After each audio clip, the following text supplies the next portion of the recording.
Hello and welcome to Landscape Photography World.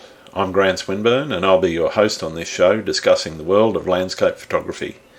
This time I'll be talking to Gary Graham of GSG Images about his landscape photography journey. Gary's a professional photographer with a long history of wedding and motor racing photography behind him. He's recently been working with Audi Motor Racing as a photographer and has an amazing portfolio of images in that genre. He started to get into landscape photography in the last few years and is putting his many years' experience to work in that direction. You'll be getting to know Gary a little better and we'll talk about his inspirations and motivations, how he's developed his style and what he does and doesn't like about being a photographer. I hope you enjoy the show. Hi Gary, welcome to the podcast. How are you doing? Good, mate. Yourself? Yeah, getting there. Great. Been a while since we've been able to get together and shoot, so yeah, I know. Hopefully lockdown won't last too long and we can get back into it. Well, fingers crossed and we can get back down to the beach. When was the last time you actually got out to shoot and where did you go? Oh, for me, it was with you, and I'm pretty sure. Oh no, it was in an evening where we went into Darling Harbour, down at Barangaroo. Oh yeah, no, I'm wrong, Grant. It was early one morning. We got up at stupid o'clock and we went back into Darling Harbour and we did those shots again. Yeah. And we got some magic really stuff. Well. Had that beautiful fog come across in front of the Crown Tower and everything, and the ferries on the wharf and everything. It was a good morning. You snagged some good stuff in there because I remember trying to keep up with you where you were going, and I just didn't grab it at all. But you got some rippers out of that, which was an awesome morning. I love that pink colour that came through as well, which was Yeah, and breakfast wasn't bad afterwards either. No. I haven't had a bacon and egg sandwich quite like what we did there, where it had scrambled eggs on it. So it was good, and it wasn't expensive, so it was enjoyable. Definitely. So I can't wait to get back out. Definitely. All right. Well, I'm going to start asking a couple of questions. So, how did you get into photography? What started you off? Well, look, since we've been chatting about this, I delved back into the old memory banks and realised it was my father that guided me down the path. And he used to have this old Voigtlander camera, which was made in Austria. It was a 35mm camera and it only come out on special occasions. And he loved to take it with Kodachrome 25. Wow. And every year, or maybe more than every year, we'd get out the old slide projector and he'd bore us to death with all these photos that came out of the slide nights. I used to quite like them, but it depended on which slide set he was showing. True. The ones of him, out playing boats in the Navy, that was more exciting. Look, Dad was good in that space, but that camera was protected and treated as if it was like gold. Yeah. So for me, it was always a fascination of why was this so special. Yep. And as we moved through, when I was about 12, I think they gave me my first camera, which was a little 110. What did they used to call them? Not a pocket camera, but mine was a Agfa 110 Auto Star Pocket, I think it was. Cool. And you used to get those flashes that were a little the little cube, that used to spin around once. Yeah. You get four shots and you'd hopefully snag something out of that. But that was really the start of my journey because it just showed me what you could start capturing. And that's pretty much what it lasted. I think I was about 12. Yeah. So that was, given I'm heading north in age these days, that was probably about 50 odd years ago. So, but it was great to remember those times with mum and dad that helped me sort of progress. And then it kind of went quiet because at that age you started thinking more about things with two legs and arms rather than taking photos. And as I got to 18, I decided to pick it up again and grabbed a Fuji think it's a Fujica STX1, Cool. which is the first camera I really owned, which was a 35mm, and it was absolutely manual. It did have a light meter in it that helped you, but everything in there, and I did do a bit of checking. Manual. Yep. Did you have a zoom lens, or because that was 50 mil in those days? I don't think I could afford one of that back in those days either. But it had what was it? It had a half a second was its lowest shutter speed, and it had a shutter sync of a 60th, and that was something that's just not heard of these days. But it helped me to take stacks of photos, and I used it on a trip. I wanted desperately to see how to use these things, and I did a quick trip from Sydney to Auckland and back in a day just to try out my new camera, and I bought it duty free. So that was why I did that. But I also need to know I did work for Qantas at that time, so it was quite easy to jump on a plane and go back and forward. And that was my first roll of film that went through it and had a ball. I should add for the listeners, that was where you and I met, wasn't it, at Qantas? Correct. Gary had been there some years before I got there. I spent about 18 years working for Qantas, which was one of the reasons why I've been able to travel so much. And I think Gary beats my 100,000 Ks or so by a few 100,000. Yeah, it was a lot of fun, and in that, I mean, if truth be known, you and I met in the year 2000, and the IT dilemmas that were posed by the lead up to year 2000, making sure that the Y2K bugs were all squashed.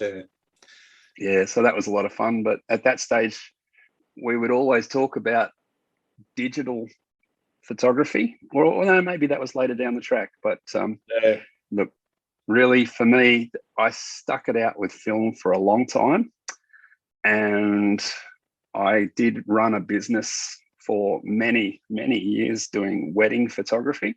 Yep. And that was all with film. And I actually did have one of the first Canon digitals that were released as a 35mm sort of choice, which was something called a D30. And it was the first Canon SLR with a cropped sensor.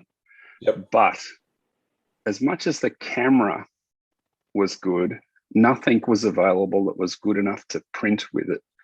So you'd have these leaps and bounds going forward with all your camera gear. So your cameras would go there, then the printers would come up, then your cameras would go again, and then your printing would come up.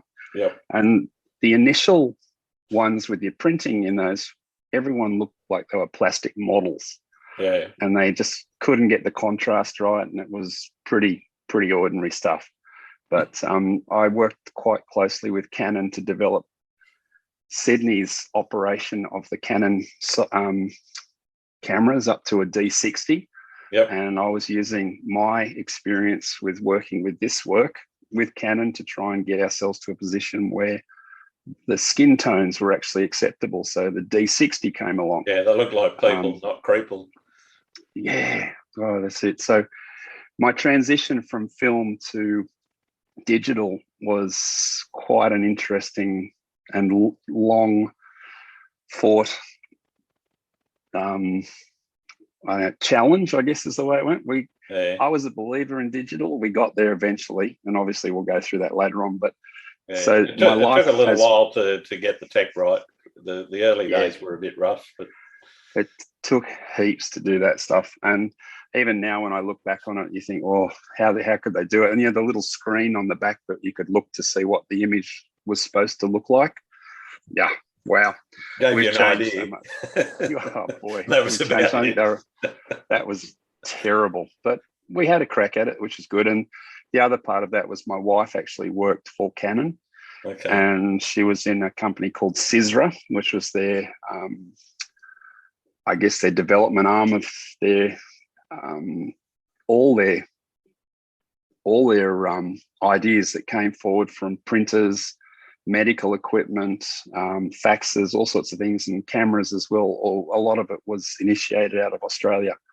So I did have a bit of a hand in getting some early input into what was going on, which was great. You've been a Canon professional for how long? Ages? Longer than you care to remember, probably. Yeah, look, back then, probably I'd say 20 years now. Yeah, okay. Which would be, it's very much worthwhile for me. With moving away from wedding photography, which was, I loved doing it, but you certainly had I guess you had a very matched group of people where you have a bride who was super stressed out on the day, some of the grooms that didn't care less, some of the brides that were just bridezillas. Yep. And you sort of worked your way through it. But at the end of it, you ended up... That's the reason why I've never got into portraits and wedding photography. I don't like people.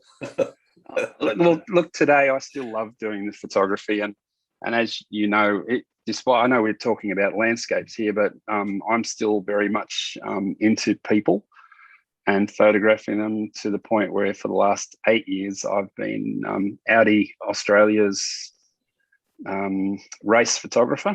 And I do all their work all over Australia, into New Zealand. And some of the keys is, a car is always a car going around a track, and you can make it look fast or whatever, but the expressions on the crew and the drivers and gaining their confidence is something that I'm thoroughly enjoying and continue to enjoying. And hopefully once COVID gets out of our little environment, we'll get back into it. But that's the sort of stuff it is that look, photography is just a good thing. It's great to create, and it's great to see the look on people's faces. So how about landscapes? When did you sort of start venturing into that? So landscapes, I can blame you. More than anything, I probably did some landscapes very early on in my life of photography over in the UK, because the opportunities are vast over there. But probably, was it about a year and a half or a year or so ago, you and I got back together. Yep. And you dragged me down to La Perouse in the middle of the night. One of these stupid o'clock times we got up. You brought along down to Cape Banks, if I remember rightly. Yeah, that's it. Yeah. And you brought along some miner's lights. Yep. And off we went into the bushes. And I just thought, oh, you've got to be kidding. What are we doing? And I went off with a tripod and my camera. And the very first point we got to was just after there was a helicopter pad that's down there, the emergency helicopters. And we walked through, and there's this sign. And the sign says, "Be careful, 6 people have died here recently." Yeah, they fall off the cliffs occasionally. Yeah. Yeah, so or get bitten by the red-bellied black snakes. Yeah. Yeah, well, you didn't mention that to me. But no, I didn't. We carried on. We carried on, and we walked around this cliff face, and you'd found some caves that we ended up sitting in. And the photos that we got out of there were just brilliant. I don't think there's anything better than just sitting somewhere quietly watching the sun coming up, taking snaps of it. It was awesome. Whereas the stuff that I'm used to taking is rather high speed, wide apertures, and this was tripod, slow speed, still wide apertures, but it was just brilliant. And it's some of the things that I remember so vividly and value so much was that opportunity to go down there with you. And thanks, man. We crawled out of there.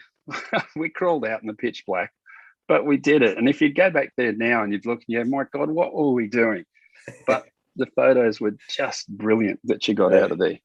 Yeah. So that was my first, I guess, foray into our efforts with landscape. Now, landscaping for me, I've loved the early morning type of work, and I love the colors that you get across there. Yeah. Now, sometimes it works.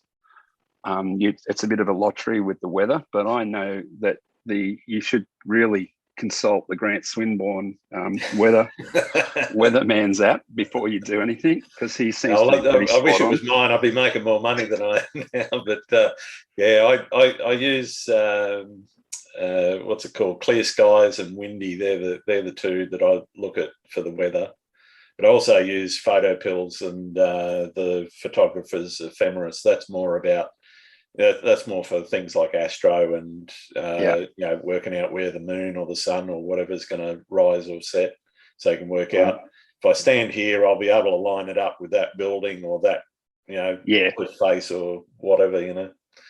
Yeah, look, photo pills is one of my favourites as well, but I still haven't got the hang of the weather and what the clouds are like with it. Now we've had a lot of success. We might have had one or two duds, but out of all the times we've done. And the other thing that I love about the landscape work is that I've been able to go to places that, despite me living in Sydney for 60 years, I've never been to. And it's just brilliant to explore your own backyard. I'm still finding places as well. It is awesome.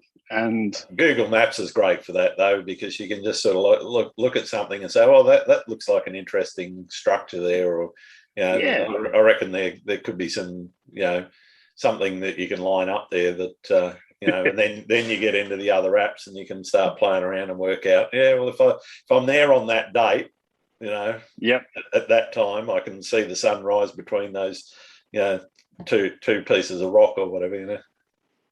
Look, it's just awesome. Some of the stuff that you've created down south, which is the ones you've posted in recent times, but I know you haven't been down there. Down Sapphire Coast and Narooma and Eurobodalla, absolutely awesome stuff. Stunning down there. I'd go and live down there in a heartbeat if I could. Oh, it's beautiful. But for those of you who are listening to us, I do want you to know that Grant doesn't roll his trousers up, and he quite regularly gets caught in a wave. And his equipment, well, he looks after it pretty well, and it's still going. So whereas I stand back a bit. I did kill the 6D once. Well, while we're talking about gear, obviously you're using Canon gear. What do you got? What do you shoot with, and what do you like shoot with? What do you like about it? What don't you like about it? Okay, well, right at this point in time, I've got a 1DX Mark II. Yep. Also have a 1D Mark III.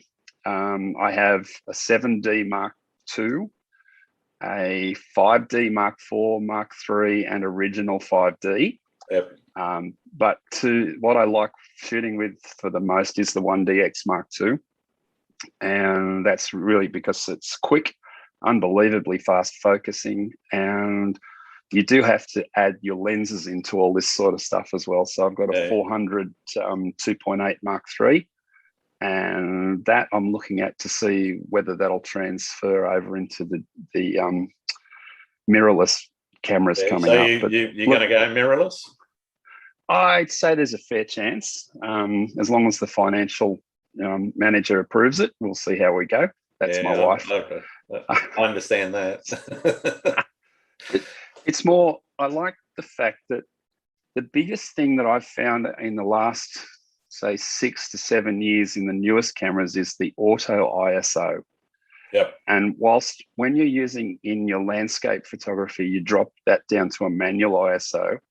For me, out on the track or anywhere else, having an auto ISO stops you having to worry about, have I got the right shutter speed? Am I going to get a blurry image? Am I going to go through that?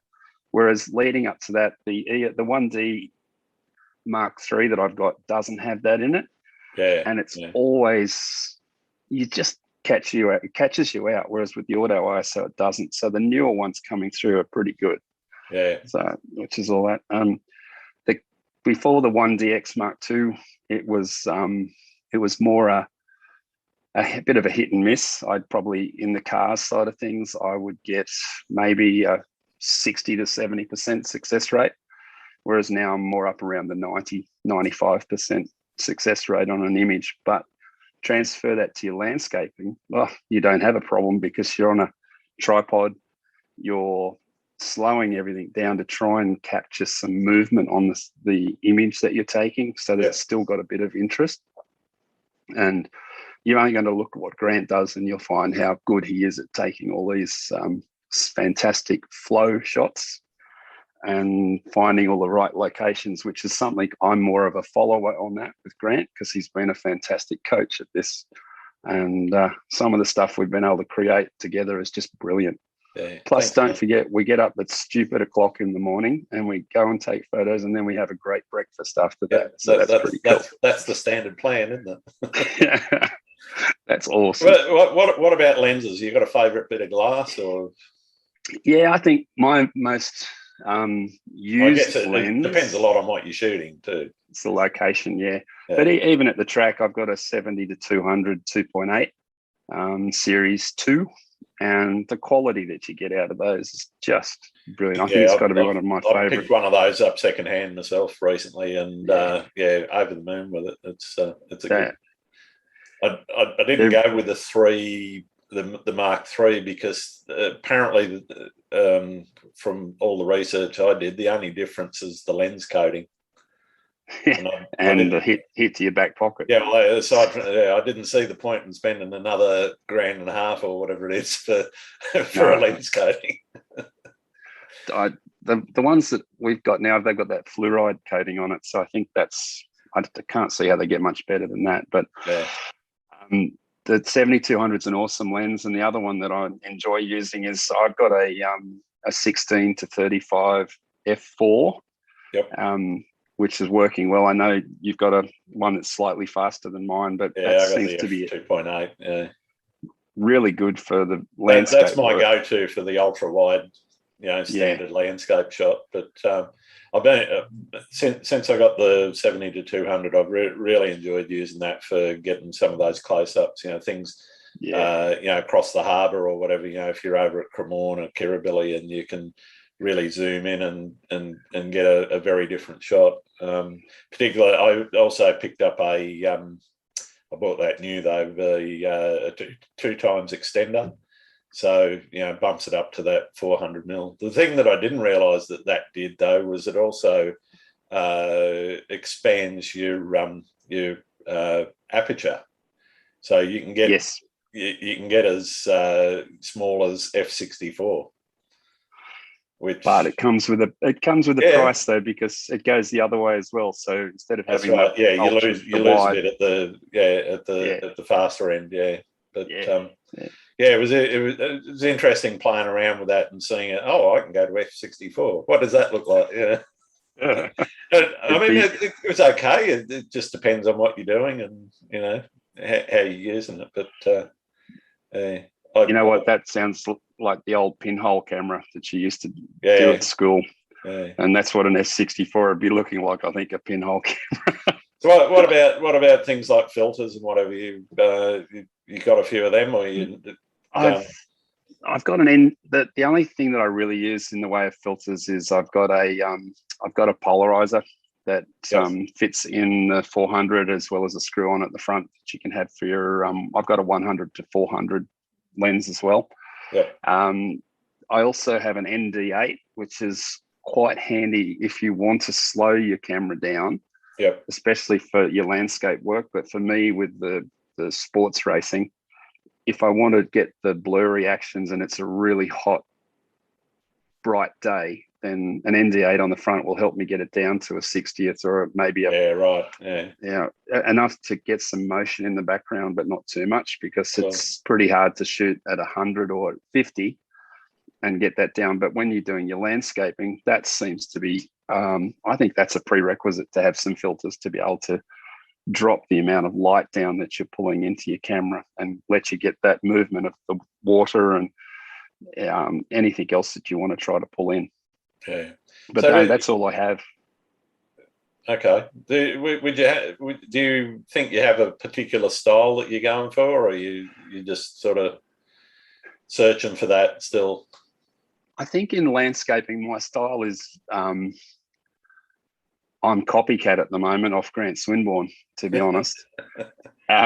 Whereas when I go out and do the car work, well, that's my own style, and it's quite easy to pick myself. And given that I've done it for so many years and all the guys that I've met through there, it's pretty cool. But whilst I'm on a bit of a holiday from the cars, it's absolutely awesome to go out and do the landscaping work, because I think what I'm getting out of that is just an ability to learn more.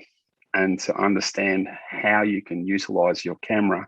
Yep. And not just pick it up and shoot it, pick it up and understand what it's doing and how you're capturing those images. And then you've also got, you've got our photography as one side of things, but I'm sure you're going to ask me, well, what about the other side? Because it's once you get it home, it's different again.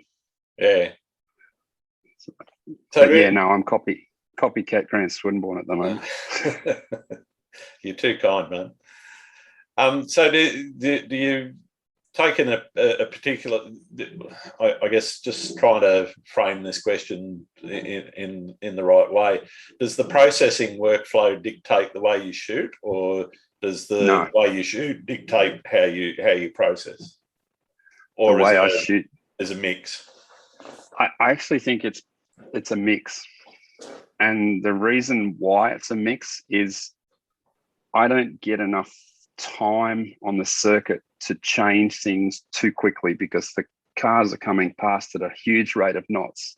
Yep. And if I wanted to change something there, then I would bugger it up for the next one. Yeah, right. So I just shoot away what I know is going to deliver for me. And then if I want to adjust it or do anything more, I'll do it at home. Now I'm an Apple person. Yep. And I'm a Lightroom person. And that's what I'm learning. Every time I use it, I learn more features about the tools. They change all the time. Yeah. But for me, it's a mix. It's not just, I don't set it up because I know it's just going to come out of my computer correctly. It'd be more like, I know I've got an image there. It's the style of image that I want, which is either blurry or it's makes the image jump out at you. So I like things that are, if you're doing a person, I want the background to be blurred out.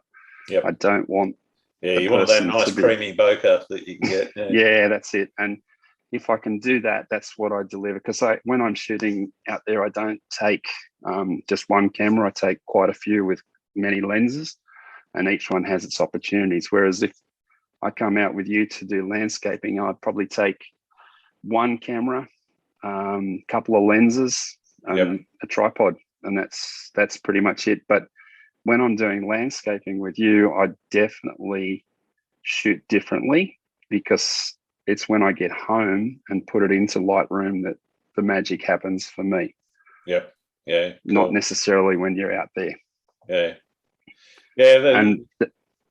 I get what you mean. Yeah. And I think too, you and I have much, whilst I say I'm copycatting you, to a point, because the way I take a single image and I'd shoot raw on everything I do. And I then look to manipulate that image when I'm at home doing landscape work. Whereas out at the beach with us, I don't think I have the patience that I know you have to create something that you've got so many years of experience doing.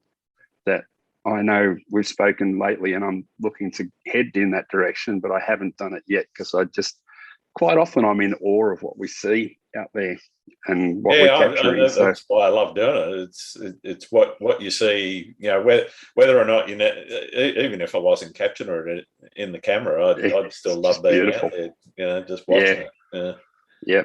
And particularly, even when you get a nice weather event, you get some big waves or something, it's just awesome.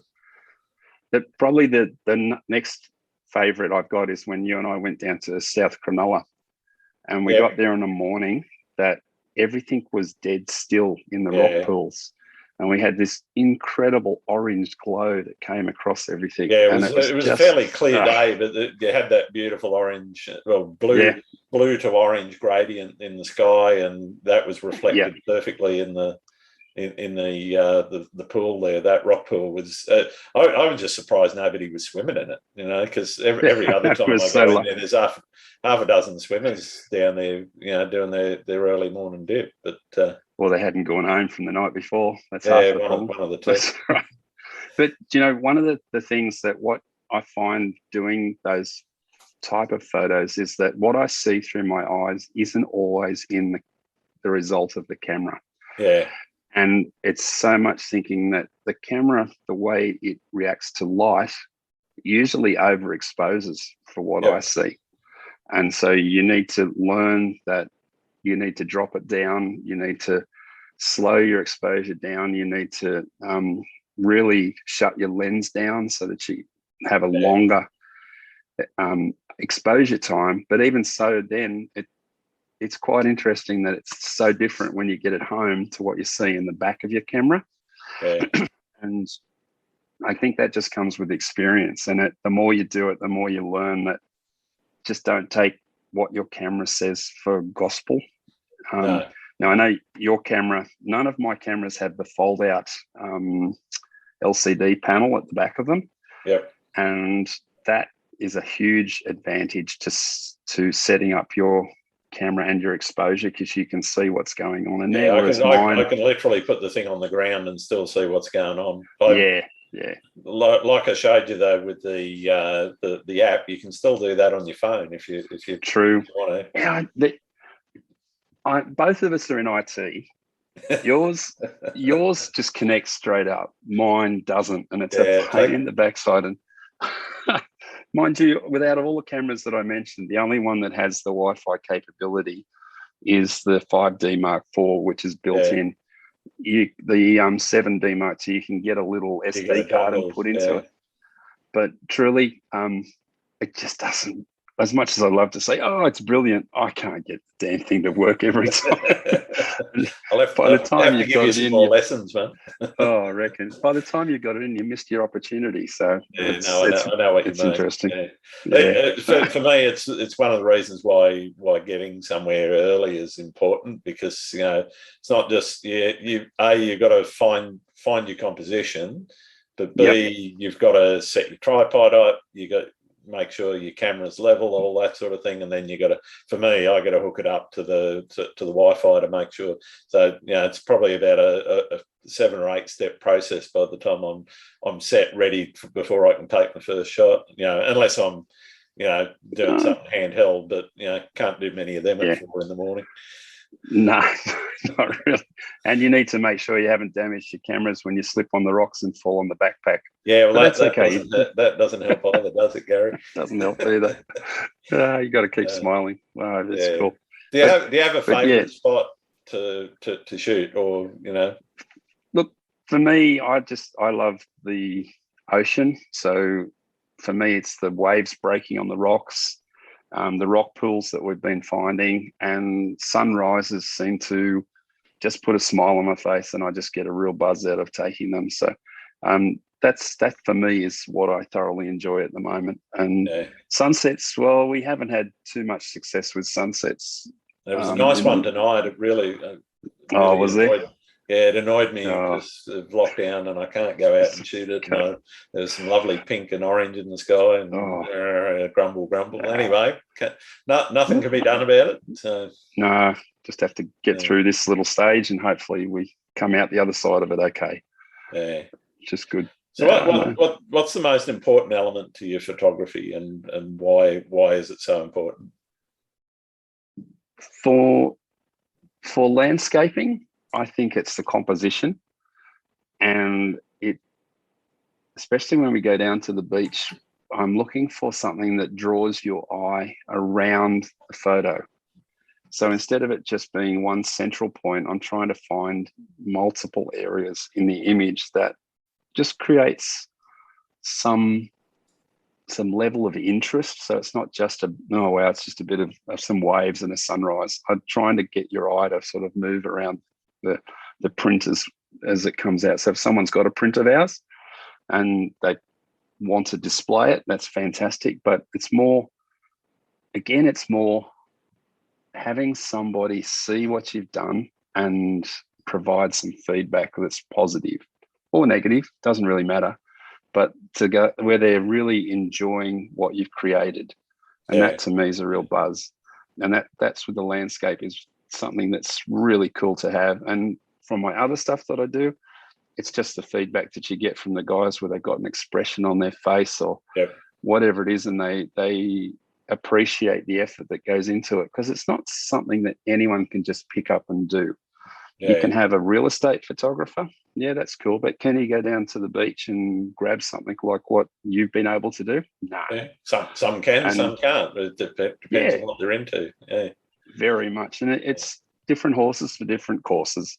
Yep. And I've certainly found my transition away from weddings into the motorsports side of things, as well as landscaping, is much more a much safer way to go forward, where you're not dealing with people's frustrations and coughing it out there. Yeah, but clients are a joy, aren't they? Quite interesting. But the stuff that you get with landscapes, it's peaceful, and you get something that you bring it home, and you sort of, the family are just like, wow, how did you do that? Yeah. And that's a real buzz. That's really cool. Cool. So what about things like social media? Where do you stand on that? Is it been a good thing for photography, a bad thing for photography, indifferent? Photography's dead, photography's grown because of it? I don't think photography is dead in any way, shape, nor or do form. I. But I think it allows the photographer to get his passion out there and let people understand what you can create and how you can use our skills to benefit them. Yep. It's whereas before, without social media, it would be word of mouth. And for me, the marketing with the wedding was a hell of a lot business, harder. Yeah, very much so. Like, you've got stuff now that are so good that you can position your photos onto this company's website. You basically don't have to do a thing. Yeah. And they'll manage it, frame it, print it, do whatever for you. And you've created the actual integral part, which is the image. Yep. They don't touch that image. They just sell it from what's in there. And you couldn't do that before. I used to have to work with a company in New Zealand to do the printing of our images and put our albums together. Oh, wow. And come across. And I mean, they did a brilliant job, but it was bloody expensive. And yeah, I can imagine. During this current shipping costs lockdown, oh yeah, it was huge. But I'm actually been going through to. My father used to help me a lot with the books in our wedding business, and I'm going through shredding everything at the moment and looking at what we used to pay for film, for the development costs, for everything. We used to do 12 to 13 rolls of 35 mil at a wedding, plus a few rolls of 120 film, and also some black and white. So you'd be up for $300 or $400 in film costs and developing costs just to shoot a wedding, and you'd get 36 shots there. So. But again, that was going back, you'd have word of mouth. You didn't have the ability to market yourself in a way. So from a marketing perspective, there's a lot of people out there. Yeah. And there always has been. The market's pretty saturated, even in landscapes and so forth. And yeah. I mean, I don't know if you've delved into it yourself or not, but, you've got the NFT space, which has started up and, emerging as a new way of buying and selling and owning art digitally, which I think, for my kids and yours and maybe, your grandkids and whatever, they've grown up with this. For us, it's just normal. Being old dinosaurs like we are, but, it might be a bit, this is a bit weird. Why would you do that? But I mean, I've chucked a couple up there. Are you thinking about it? Are you looked at it? Or look, I think that's an opportunity for me to go forward. A lot of the stuff that I do is owned by Audi. Yep. So from the race perspective, I would have to be very cautious of what I do in that area, of course, of copyright. But that's what affords me the luxury of doing the stuff that I am, and I'm happy to do that. But for the landscape work that you and I are up and doing, I think it's a good opportunity. I think it's a point in time now where we've got a little extra time up our sleeves, given we can't go anywhere. We should probably be exploring that a little bit more. Yeah. Okay. Yeah, I'm as I said, I've dropped a couple of things into the NFT space, and I've had a bit of an explore around it. Haven't had any success in getting anyone to bid or buy anything. So any collectors out there, go for it. You know. Come on down. You'll find my work on grantswinburnephotography.com. But yeah, more seriously, I as I say, I think for our kids and our grandchildren. Not that I've got any of those yet, but I know you've got a few. I've got a couple in there. Yeah. I can certainly see them. That'll just be the way that art gets shared now. And printing will still happen because people still like things on walls. But I've seen some amazing stuff happening with interactive wall spaces that aren't necessarily screens as well. Where people are doing different things with lighting effects and whatever, built into the picture, so that it's interactive as opposed to just being a static image. So I think that's pretty cool. The sky's the limit on some of that stuff. It's fascinating to watch. Yeah. Coming as I say from the dinosaur days of having to wait a week for your film to come back from the chemist. Right, I remember that. You'd put it in, then you'd come back, and is it here yet? Is it here yet? And that would it'd be a week, wouldn't it, to come back? Yeah, 3 days was a quick turnaround. Do you remember there was places called Pacific? Was it Pacific over Labs? In Carlton, then down there. Was it Carlton or Allawah? I think it was Carlton. Yeah. Carlton, yeah. I dropped a few films in there to be done on occasions. But I mean that was massive. The print lab there. It was a huge building. Probably would have been half a block long. I think digital's good. The only thing that, because we've moved away from the film, you and I have experienced all that. No one else is going to know about it. You can still buy film, and I've got 35mm cameras sitting in there that just collecting dust now.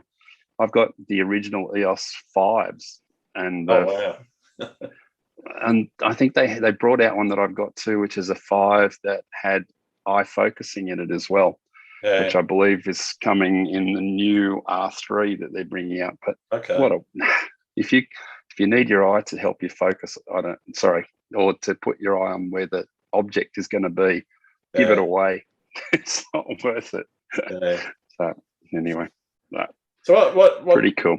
What do you and what don't you like about being a photographer? There's some really good bits, obviously, and we've talked about some of them. But what's the stuff you don't like? I think, to be totally honest, the stuff that I don't like is the post-processing, and that's more because of the length of time that it takes. It's easy to bang off 12, 13 frames a second, and then you've got to come back and you've got to go through and you've got to start picking the ones that you don't want, and that just takes hours and days.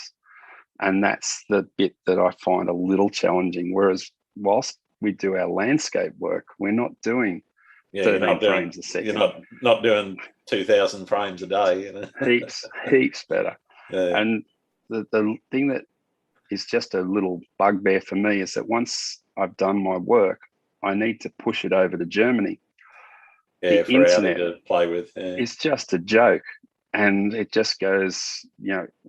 In Australia, it's just embarrassing. So that's my bugbears. But the other thing is, it does take a lot of time finding the right images to cull.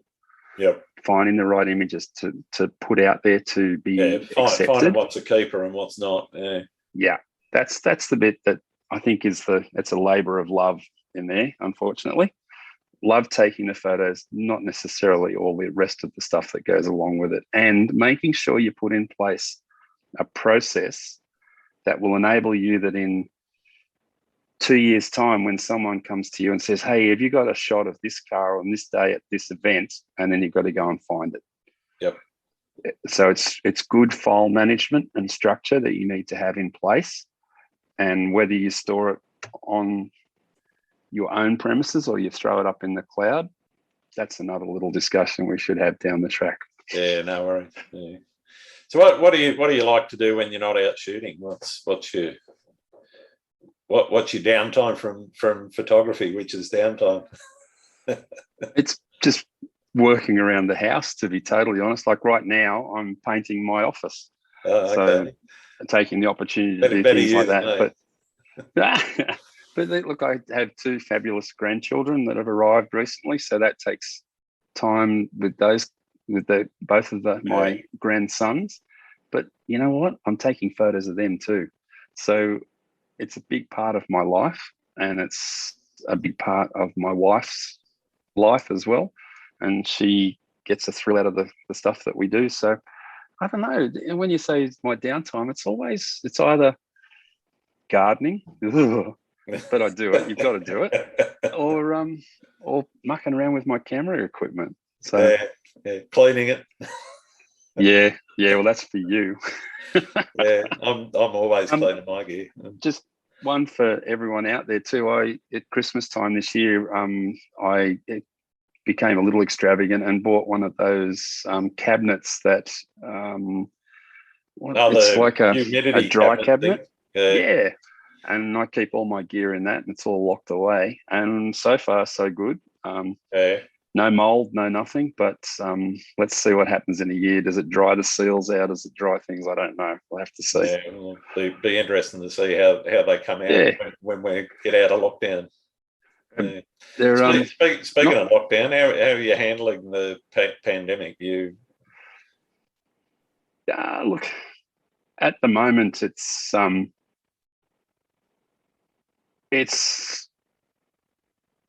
I miss being able to grab you to go out and take photos. Yeah. I miss being able to see my kids, because at the moment we're in a lockdown that the lockdown's been pretty tough, I think. Yeah, not quite. And we've spoken about I'm fully vaccinated. I've got vaccinated. I've got AZ, and I'm still alive to talk about it. Because that's such a dangerous thing. Get vaccinated, people. If you're not vaccinated, go and get vaccinated. Get it. God, if you don't want to, go and get a lottery ticket, because you'll probably believe you'll win that rather than anything else. I think it's just going to we just got to get through it. We've got to get vaccinated. I can't see any other way of getting around it. But right now it's quiet. I can hear all the birds in the street, whereas before you'd hear traffic. It has some benefits, but I wish it would just be over. Yeah, no, same here. I don't think there's anyone out there wants it to keep going. No, absolutely not. No. Well, I got one last formal question, and I'm going to ask if you got any questions for me in a sec too. But I think this is the most important question. Do you like pineapple on your pizza? I'm afraid it's got to be a yes to that. I'm definitely a ham and pineapple person. But yeah, so let's leave it like that before we upset anybody. Fair enough. Sounds good. You got any questions you want to ask me? Anything you want to know? I reckon I'd like to know if you're going to join me along the path of going for a mirrorless, and what you think about that, if you've had a look at it. I've been keeping an eye on it, and I'm thinking about it. The economics of changing all the glass eventually. I know you can buy an adapter, but I can't see how that adapter doesn't change your focal length somehow. Even I'm skeptical at the moment, but I guess, and that's the thing. That's one of the reasons why I've kept with Canon bodies, is because I've got an investment in Canon glass, and it does bring about, when you go, all right, well, I'm going to change formats entirely, does bring about the question, okay, so do I change brands? And I know that there's a lot of competition out there, and Sony makes most of the sensors anyway for everyone. But it's an interesting market, and I think I'm not quite ready to jump, because I haven't finished getting value out of the DSLR at the moment. I'm still enjoying using it. I'll probably do it in the next 12 months, I think, but I'm not set yet on what direction I'm going to jump, and it'll be interesting. I know Canon's got quite a good selection there with the R series, but there's Sony, there's Fuji, there's Olympus that aren't too bad. There's a lot of good gear out there. I'm not particularly wedded to a particular brand for any other reason than I've bought some stuff in previous iterations, and therefore I want to stick with that because I don't want to waste the money that I've spent. It's just I agree with you there, and I'm actually thinking it through.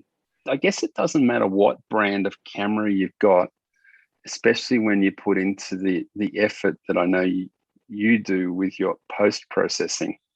And so as long as you've got an image that you can manipulate in Photoshop to the level that you like to do, like it doesn't really matter what you buy then. Yeah, well, if that's the thing, if you're shooting RAW and you've got yourself a good composition and you've got your light right, you're shooting in good light, but also you've exposed it properly. And that's one of the reasons why I do bracketing, so that I can manage that exposure well. And to be honest, changing brands might make me change the way and the style that I shoot. But possibly, I haven't thought too much about that side of it. But I think brand doesn't matter that much, other than the thing is, it's like any brand that you buy, whether it's Apple, Microsoft, or whether it's Canon, Fuji, or Sony. They're all going to try and lock you into their ecosystem, and that's why all the mounts are different. I know that there are some universal mount things that you can buy that, but again. I don't trust them. So. No, God, no. Yeah. Hey, look, and what I want to clear up too is when I just said that you'd like to do a lot of mucking around with your Photoshop, what I was really wanting to mean by that is that you've got the ability to create an image that your eyes see, whereas your camera still can't do that. And what I'm meaning by that is that your level of expertise that you've got now pulls out fine layers of detail that you see when you're there looking at things, but when you come back in the camera, get your camera back out, you don't get that. And that's what the beauty that I've seen come out of your stuff is that you just look at it and go, oh my God, I didn't even know that was there. Part of that's focus stacking, because one of the things that I do, and I take probably more shots than I need, but one of the reasons why I do that, and certainly more than I ever use, but one of the reasons I do that is so that I can select from both the exposures as well as the focal points and the focal lengths. Because depending on the lighting conditions, I might be focused on the horizon, or I might be focused on the rock 2 feet in front of the lens, Okay. And so depending on what aperture I'm at, obviously you can't always get everything in focus. Focus to infinity usually gets you there in most cases, but it's not guaranteed. So one of the things that I do is, so I'll take a bracket. I shoot brackets of 5, so I take a dark through to the brightest exposure. I normally, and again, depends on the light conditions and whether or not there's high contrast in what you're seeing. So when the sun's almost up and it's getting really bright, but you've still got dark shadows in the foreground or on the sides of the image, that you want to bring details out. One of the things that I want to do is make sure that I've got that detail to play with. I may vignette it out or darken it anyway, and no one will ever know. But what I do know is that there's no noise there because it's properly exposed. So I'll expose from the darkest exposure for the highlights, and the brightest exposure for the darkest shadows, so that you can then blend those together. But I'll also then take a series at different focal lengths using that same aperture setup and so forth. So okay, all right. Pardon me. You can then select from which bits of which image when you're doing the blend, and sometimes I might do one blend of 5 and then blend it again with another blend of 5, because it has foreground elements or elements that I want to put in focus. But even while you're doing that, you're not actually changing what we see. No, I'm trying not to. Yeah, and so I didn't want people to think that I'm saying that you're doing this, lots of editing and things like that. You're actually I don't have a bird's brush or anything and add birds in. Yeah. I have cut and paste a moon occasionally. But really, what it is you're trying to provide an image that's what we see, because even to this date, your cameras, as good as they are, still don't give you what you can see. Give you that dynamic range that your eye. And that's for me, it's about trying to give the viewer the experience of me standing there, whether it's knee deep in a stream or on a rock shelf with waves, or standing across the harbour looking at Barangaroo or whatever, and to me, it's that experience that I'm trying to convey in the image, so people are actually saying, "Oh yeah, I have." Luckily, I've heard that from a few people occasionally. It feels like I'm there. It's I get that, and part of that, some of that's shooting wide, shooting panos can do that, because you get that wider field of view, and people get that feeling, that's the whole view, rather than. But then there's other shots which are focused right down, and there's one that I did which was actually 100% crop of a 400 mil shot across the harbour towards the city, that literally just kind of blew the Opera House up out of the image, and with good glass and with good shooting technique and good processing, you can bring that out, and it looks good in that detail level if you've done it right. So I know we've spoken a lot about it, and the next time we go out, I know that you're going to guide me on a few tricks to go through on that. But for what I've done, because I shoot it in RAW and go to Lightroom, I just basically go back, make sure I've got the color profiles correct, so that they're, rather than using the camera profiles, I use the Adobe profiles to what's there, mainly because the majority of people that will print anything, that's better to have it set up for Adobe than anything. But and then you can set up the settings to correct for your lens, and then that's about all I do. And you come out with some pretty good stuff. But I've got a long way to go. I do quite a bit of contrast adjustment. So when I do that again, it's a selective edit. So I set up masks so that you're looking at sort of mid ranges, mid-range tones, shadow tones, and highlight tones. And one of the things I do is for each of those sets of tones, and I kind of do two mid-range, 2 shadow, using curves adjustment layer, 2 highlights. Using a curves adjustment layer, I then sort of tweak the contrast so that it doesn't. The trick there is not to distort the color.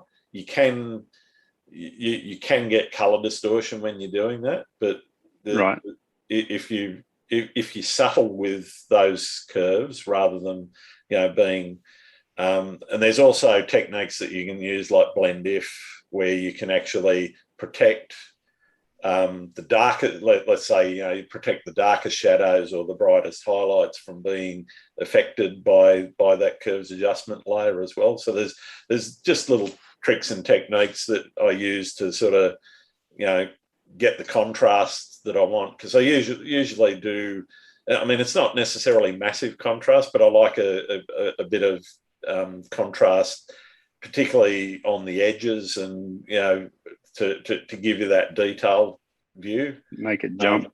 Yeah, just to make it pop out a little bit, because to me, otherwise it's just a little bit flat. I like there to be depth, and I'll also use a bit of dodge and burn there as well to sort of bring certain highlights or certain certain shadows down, so that it's trying to give you that depth in the image. I know you go to a great length to make sure whilst you do a bit of Photoshop work in there, it's not. You make sure it doesn't look like you've done any Photoshop work. Yeah, and I think that's a real skill. I don't know. I just try to make something that looks like it looked on the day. The closer I can get it to. I mean, I like some vivid colours and so forth, but sometimes they're there in nature. Sometimes you can tweak a little bit to get a little bit more pink out of the sky or something like that. But to be honest, for me, it's about making it look the way that I experienced it and the way that I saw it. And that's really all I'm trying to do. I have certainly picked that up from you in going through there. And the other thing that you've guided me onto is getting a good tripod. So you got to have good legs, otherwise, if you want to go long exposure, you're going to struggle without a good set of legs. Yeah, ones that are salt waterproof as well would go a long way. Yeah, they help, particularly with what I do. Oh no, look, it's certainly worth considering is getting out the camera and a tripod and get up early in the morning and have a crack at it and try to underexpose what you think your camera's saying, and you'll be amazed at some of the results you get. Yeah, well, I normally stop 2 stops down with my bracket, so the center exposure value is 2/3 of a stop down from center. So the middle exposure is actually underexposed by 2/3 of the stop. I don't always do it. Depends on the lighting conditions and the contrast that I'm seeing. But to me, I've kind of worked away with the filters. I'm usually using either a 3-stop, the ND8, or the ND3200 or whatever the 10-stop is. 32,000, I should say. That's it. Whatever the 10-stop, the black one. It's usually one of those two that I'm using. Occasionally no filter if it's still quite dark, and I can get if I can get it upwards of 20 or 30 seconds. Without a filter, then that's not a bad thing either. Because then you can definitely get that tripod material, creamy water. But you got to have a tripod to do it. Unless you're able to really hold it still.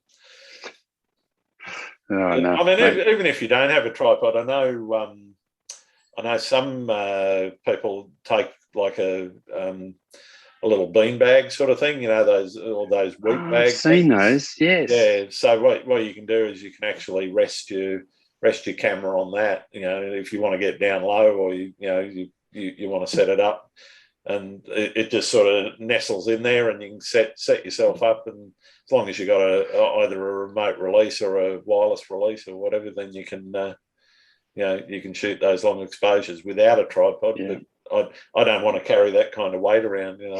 I've trimmed it down. Which one do you prefer? Which? Are you wireless or remote, or a wired remote? I use my phone, so I prefer the wireless one, because it lets the nice thing about the app that I've got, I can set the f-stop and change it without touching the camera. The only thing I don't think I can change the bracketing, so I can change the center EV to a different one. I can't change the width though.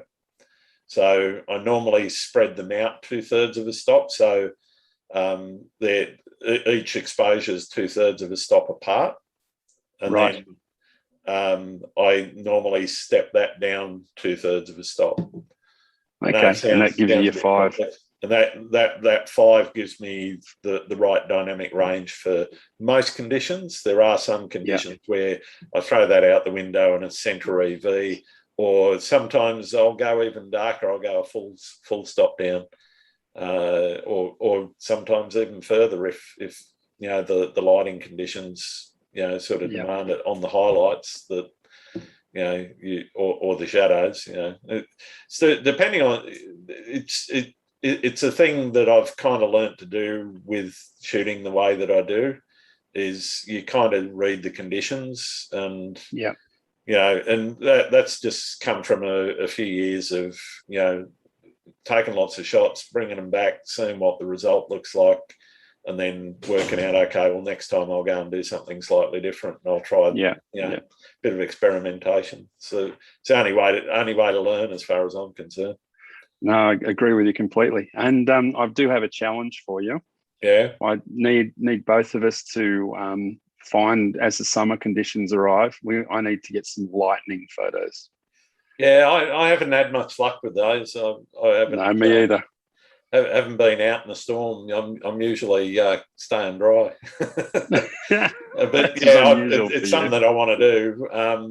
I remember actually the last time I shot lightning was down on near the mouth of the Bega River down the south coast. And I was there shooting this log that was sort of in the water, nice still calm water and everything, getting a few reflection shots and that. And just coming on sunset. Sunset was a bit of a bust, so there wasn't much there. But then this storm started coming up from the south, and saw that there was a couple of flashes of lightning. So I sort of turned the camera around to fit them in, get the log, build a composition out of that, and I got a couple of nice strikes. And then the storm kind of stopped, and that was it. It's like, okay. And so I went home and sat and watched the telly at the end of the night. Let's see what we can do this year. I'm sure we'll be definitely out of lockdown and see what we can do. It's been absolutely fantastic talking to you. Thanks very much for doing this. And my pleasure, mate. We'll get out there and shoot again soon. And looking forward to actually seeing you again in the flesh. Yeah, same, mate. And breakfast, can't wait. So thanks for having me on board with you this evening. It's been a bit of fun. So thank you very much, and hope that everyone enjoyed this that are listening in. Yeah, thanks, mate. We'll talk later. And thanks everyone for listening. We'll see you next time on Landscape Photography World. Bye for now. Stay safe.